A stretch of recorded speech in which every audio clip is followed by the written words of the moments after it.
जय जगन्नाथ सांगमाने मु मधुस्मिता आपण मानकु आम चैनल स्वादिष्ट ओडिशा को स्वागत जनाऊँगी।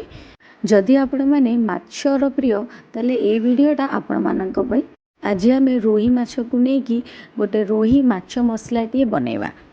तो चलतु रेसिपीटा को स्टार्ट करनेबा। एठी मु मार्केट रू आधा केजी रोहू माछ नहीं आसली ताकू मु भलसे धोई देइछि। धोई सारा पर से मु हलदी आ लुण देकी माछटा को भलसे गोले नहीं। तापर आम गोटे पैन रे सोरिष तेल नहीं जावा सेटा टिके गरम हो गला परे गोली थिबा माछ को गोटे गोटे से पकई भलसे फ्राए करनेबा। माछटा को मीडियम फ्लेम रे ही फ्राए करबा और टिके कड़कड़िया करी भाजीबा। माछटा एपटे फ्राए होला बेलू आम सेपटे टिके मसलाटा प्रिपेयर करनेबा। सेथिपई एठी मु 2टा पियाज नहीं, गोटे पियाज को मु भलसे चॉप कर नहीं, आउ गोटे ग्राइंडर रे गोटे टमाटो गोटे पियाज हाफ चम्मच जीरा गोटे रू 2टा अलैच आउ दालचीनी पकई भलसे ग्राइंड करनेबा। आम मिक्सचरटा ग्राइंड हो गला परे सेतिरे हाफ चम्मच लंका गुंड हलदी गुंड टिके गरम मसला और स्वाद अनुसार लुण पकई रखिदेबा। देखंतु आम माछ गुड़ाक भलसे फ्राए हो गलानी आ गोल्डन ब्राउन भी देखा जाउची। एबे आमे आकु गोटे प्लेट रे काढी नेबा।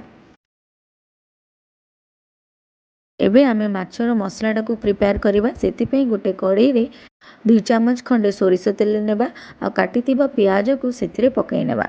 पियाज को मीडियम फ्लेम रे 10 मिनिट खंडे कुक करबा। तेबेले पियाजटा गोल्डन ब्राउन हो जिवो सेतिरे आमे अदा रसुण रो पेस्ट पकई देबा। एइठी मु 2 चम्मच खंडे अदा रसुण पेस्ट नेची। आहा परे ग्राइंड करिथिबा मिक्सचरटा को आमे सेतिरे पकई देबा। एबे मसलाटा को मीडियम फ्लेम रे ही कुक करबा जेते पर्यंत से तेल छाड़ीनी। एबे मसलाटा बसिकी 10 रू 15 मिनिट हो गलानी और मसला तेल भी छाड़िलानी। ए पॉइंट रे आमे गोटे ग्लास गरम पानी सेतिरे पकई देबा आउ ताकू फुटिबा लागि देबा। जेतेबेले मसलाटा भलसे फुटी आसीबो से टाइम रे आमे भाजी थिबा माछ गुड़ा को सेतिरे गोटी गोटी करी पकई देबा आउ माछटा को भलसे फुटिया लागि देबा। देखंतु आम मसला तरकारीटा भलसे फुटी आसिलानी आउ एटा संपूर्ण हे भी गलानी। एबे आमे तरकारीटा को बंद करि नेबा आउ गोटे गिना रे भलसे सर्व करि नेबा। आम मसला तरकारीटा बहुत सुंदर और टेस्टी भी बनी। यहाँ आप गरम गरम भात सहित जदि खाइबे आपको बहुत भल लगे। आपण मैंने भी ये रेसिपीटा को निज घरे बनातु और मत कमेंट सेक्शन में जनातु। आशा करुँची ये वीडियोटा आपण मानकु बहुत भल लगी। रोचे समस्ते भल रुहतु स्वस्थ रुहतु। जय जगन्नाथ।